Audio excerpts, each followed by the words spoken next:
ಬಹುತೇಕ ಎಲ್ಲರಿಗೂ ಗೊತ್ತೈತಿ. ಸ್ವಾತಂತ್ರ್ಯ ಪೂರ್ವದಲ್ಲಿ ಸುಮಾರು 100 ವರ್ಷ 110 ವರ್ಷದಿಂದ ಬ್ರಿಟಿಷರ ವಿರುದ್ಧ ಸಂಘಟನೆಯನ್ನು ಹುಟ್ಟಾಗಬೇಕಾಗಿತ್ತು, ತಿಳುವಳಿಕೆ ಕೊಡಬೇಕಾಗಿತ್ತು. ಆ ನಿಟ್ಟಿನಿಂದ ತಿಲಕ್ ಅವರು ಒಂದನೇದಾಗಿ ಪುಣೆದಲ್ಲೇ ಇದೊಂದು ಪ್ರಯೋಗ ಮಾಡೋಣ ಅಂತ ಹೇಳಿ ಸಾರ್ವಜನಿಕರ ಗಣಪತಿ ಮಂಡಳಗಳು ಎಲ್ಲರೂ ಮನ್ಯಾಗ ಮಾಡ್ತಿದ್ರು.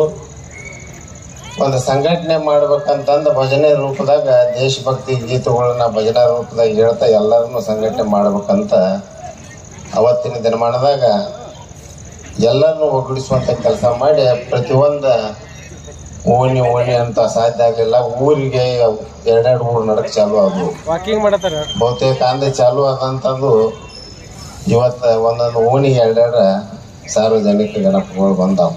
ಬರ್ಲಿ ಉದ್ದೇಶ ಏನಿತ್ತು ಅವತ್ತ ಬ್ರಿಟಿಷರ ವಿರುದ್ಧ ನಮ್ಮವ್ರ ಸಂಘಟನೆ ಆಗ್ಬೇಕು ಅನ್ನುವಂಥ ದೃಷ್ಟಿಯಿಂದ ಮಾಡಿದ್ರು. ಆದ್ರೆ ಇವತ್ತೇನಾಯ್ತು ಉದ್ದೇಶ?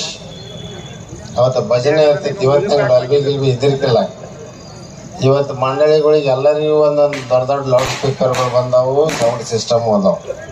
ಇರಲಿ, ಅವತ್ತಿನ ಸಂದರ್ಭಕ್ಕೆ ಹಂಗಿತ್ತು. ಇವತ್ತಿನ ಸಂದರ್ಭನ ಭಾಳಷ್ಟು ಮಂದಿ ಅವ್ರ ಜವಾಬ್ದಾರಿಗಳು ಮರ್ತಾರೆ. ಇರಲಿ, ಅವತ್ತು ಬ್ರಿಟಿಷರ ವಿರುದ್ಧ ಇತ್ತು, ಇವತ್ತೇನೈತಿ ಸರ್ಕಾರದ ಪರವಾಗಿ ಆ ಓಣಿಗೆ ಆ ಗಲ್ಲಿಗೆ ಕೆಲಸ ತಗೋಬೇಕಾದಂಥ ಕೆಲಸ ಮಾಡ್ಬೇಕಾಗ್ತದೆ. ಬರೀ ಮೆಂಬರ್ಗಳು ಮಾಡೋಕ್ಕೆ ಸಾಧ್ಯ ಇಲ್ಲ. ಸಾರ್ವಜನಿಕರ ಭಾಳಷ್ಟು ಮಂದಿ ಯೂಶ್ವಲಿ ಆ ಸಂಘಟನೆದಾಗ ಎಲ್ಲ ಯುವಕರನ್ನೇ ಇರ್ತಾರೆ. ಗಜಾನನ ಮಂಡಳಿಯಾಗ ಅವ್ರದ್ದು ಜವಾಬ್ದಾರಿ ಇರ್ತದೆ. ಆ ಓಣಿ ಆ ಗಲ್ಲಿಗೆ ಏನು ಬೇಕು ನಮ್ಮ ಅಂಥದ್ದು ಒಂದು ಯೂನಿಟಿ ಆಗಿ ಬೇಡ ಸಂಘಟನೆ ರೂಪದಾಗ ಹೋದ್ರೆ ಕೆಲಸ ಮಾಡ್ಕೊಳಕ್ಕೆ ಸಾಧ್ಯ ಐತಿ. ಅದ್ರ ಮನಗೊಂಡ ದಯಮಾಡಿ ಎಲ್ಲ ಯುವಕರಲ್ಲಿ ಒಂದು ವಿಜ್ಞಾಪನೆ, ಈ ಥರ ಹೋಗೋದು ಒಳ್ಳೇದು. ಎಸ್ ಹೋಗ್ಲಿ, ಇದು ಯೂಶ್ವಲಿ 11 ದಿವಸ ಆಯ್ತು, ಇನ್ನು ಕೊನೆ ದಿವಸ ಇದು ಶಾಂತ ರೀತಿ ಅಂತ ಹೋಗ್ಬೇಕು. ಇವತ್ತು ಹೇಳಿದ್ ನಮ್ಮ ಸಹೋದರ ಪರವಣ್ಣವ್ರು ಹೇಳಿದ್ರು ರಾಜಕಾರಣ ಬೇಡ. ಎಸ್ ರಾಜಕಾರಣ ಐತಿ ಅಂದು ಬೇಡ, ರಾಜಕಾರಣ ಮಾಡುವಾಗ ಮಾಡೋಣ. ಇವತ್ತು ಸಾರ್ವಜನಿಕವಾಗಿ ಬಂದಂಥ ಯಾವುದೇ ಅಭಿವೃದ್ಧಿ ಬೇಕಾದ್ದಿರಲ್ಲ, ಯಾವ್ದು ಬೇಕಾದ್ದಿಲ್ಲ. ಆ ನಿಟ್ಟಿನ ಅಭಿವೃದ್ಧಿ ಪರ ಎಲ್ಲರೂ ಕೈ ಸೇರಿಸ್ತೀವಿ ಅಂದರು. ಒಂದು ಪ್ರಾಯೋಗಿಕವಾಗಿ ಇವತ್ತು ಕಿತ್ತೂರಾಗ ಮಾಡಿದ್ದು ಎಲ್ಲ ಸಾಮಾನ್ಯ ಸಾರ್ವಜನಿಕರು ಕೂಡ ಎಲ್ಲ ಸಹಕಾರ ಕೊಟ್ಟಿದ್ದರಿಂದ ಒಂದು ಅಟ್ಲೀಸ್ಟ್ ಒಂದು ಕಿತ್ತೂರಿಗೆ ಒಂದು ಮೆರುಗು ತರುವಂಥ ಒಂದು ರೋಡರ್ ಆಗ್ತೀವಿ. ಎಲ್ಲರೂ ಪಾಪ ಎಲ್ಲರೂ ಸಹಕಾರ ಕೊಟ್ಟಿದ್ದಾರೆ. ಇದೇ ರೀತಿ ಸಹಕಾರ ಕೂಡ ಸೆಕೆಂಡ್ ಲೈನ್ ಬಹುತೇಕ ಇನ್ನೊಂದು ತಿಂಗಳದಾಗ ಈ ಕಡೆ ಒಂದು ಸ್ಟಾರ್ಟ್ ಆಗ್ತದೆ. ಹೆಂಗೆ ಸಹಕಾರ ಸಿಗ್ತೈತಿ ಆ ಪಟ್ಟಣ ಅಭಿವೃದ್ಧಿ ಆಗೋಕ್ಕೆ ಸಾಧ್ಯ ಆಗ್ತೈತಿ. ಆ ದೃಷ್ಟಿಕೋನದಿಂದ ಇನ್ನು ಕೆಲವು ದಿವಸದಾಗ 200 ವರ್ಷ ಇತಿಹಾಸ ಇದ್ದಂಥ ವಿಜಯೋತ್ಸವವನ್ನು ಈ ಊರಾಗ ಆಚರಿಸತ್ತೇವು. ಅದಕ್ಕೆ ದಯಮಾಡಿ ಇದ್ರಾಗ ಸಾರ್ವಜನಿಕರು ಭಾಳ ಪಟ್ಟಣದವ್ರು, ಕಿತ್ತೂರು ಪರ್ಟಿಕ್ಯುಲರ್ಲಿ ಪಟ್ಟಣದವ್ರು ಭಾಳ ಜವಾಬ್ದಾರಿ ಇದ್ದಂಥದ್ದು. ಬಂದಂಥ ನಾಡಿನ ಮೂಲೆಯಿಂದ ಜನರು ಬರ್ತಾರೆ. ನಾವು ನೀವು ಬಡದಾಡೋದು ಬೇಡ, ನಮ್ಮ ಉತ್ಸವ ಐತಿ, ನಮ್ಮನ್ನು ನೋಡಕ್ಕೆ ಅವ್ರು ಬೇರೆ ಕಡೆಯಿಂದ ಬರ್ತಾರೆ. ಸಹಕಾರ ಕೊಡ್ಬೇಕಾಗ್ತದೆ. ಬರೀ ಪೊಲೀಸ್ ಇಲಾಖೆಯವ್ರು ಹಿಂಬೈಲಿ ಅಷ್ಟೇ ಒತ್ತಾಡೋದು ಬೇಡ. ವಾಲಂಟಿಯರ್ ಆಗಿ ನಾವು ನಿಂತು ಅದಕ್ಕೆ ಏನು ಮಾಡೋಣ, ನಾವು ಅದನ್ನ ಬಿಟ್ಟು ನಾವು ಬಡದಾಡಿ ಮುಂದೆ ಹೋಗಿ ನಿಂದ್ರೋದು ಬೇಡ.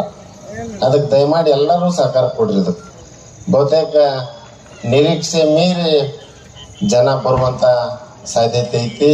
ದಯಮಾಡಿ ಸಹಕಾರ ಕೊಡ್ಬೇಕೆಲ್ಲರೂ. ಯಾಕಂದ್ರೆ ನಮ್ಮ ಉತ್ಸವ, ಚೆನ್ನಮ್ಮನ ಉತ್ಸವ ಈ ದೇಶಾದ್ಯಂತ ಅಲ್ಲ, ಇಂಟರ್ನ್ಯಾಷನಲ್ ಲೆವೆಲಲ್ಲಿ ಇದನ್ನು ಒಯ್ಯಬೇಕು ಅನ್ನುವಂಥ ಉದ್ದೇಶದಿಂದ ಮಾಡಿದೆವು.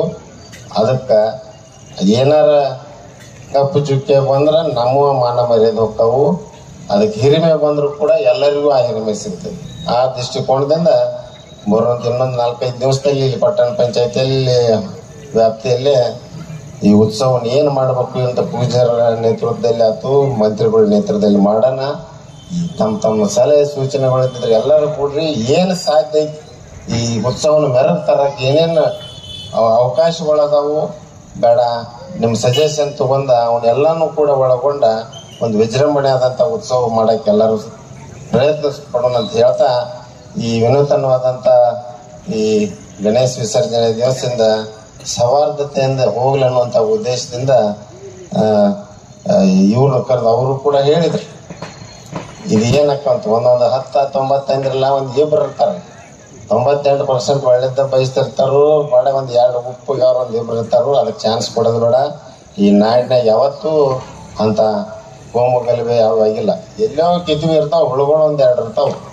ಅವ್ಕೆ ಅದು ಎಲ್ಲಿ ಇಡಬೇಕಿಟ್ಟು ಅವನ್ನೆಲ್ಲ ಒಂದು ಸವಾರ್ಧತೆ ಇದನ್ನು ತಗೊಂಡು ಎಲ್ಲರೂ ಒಕ್ಕೂಡಿ ಒಂದು ಶಾಂತ ರೀತಿಯಾಗಿ ಈ ವಿಸರ್ಜನೆಯನ್ನು ಮುಗಿಸ್ತಾ ಮುಂದಿನ ದಿನಮಾನಗಳಲ್ಲಿ ಎಲ್ಲರೂ ಕೂಡಿ ಸೇರಿ ಈ ಉತ್ಸವವನ್ನಾತು ಬರುವಂಥ ದಿವಸಗಳಲ್ಲಿ ಇವು ಯಾವುದೇ ಕಾರ್ಯಕ್ರಮಗಳು, ಹಬ್ಬ, ಹುಣ್ಣಿಮೆಗಳನ್ನು ಶಾಂತಿಯುತವಾಗಿ ಆಚರಿಸೋಣ ಅಂತ ಹೇಳ್ತಾ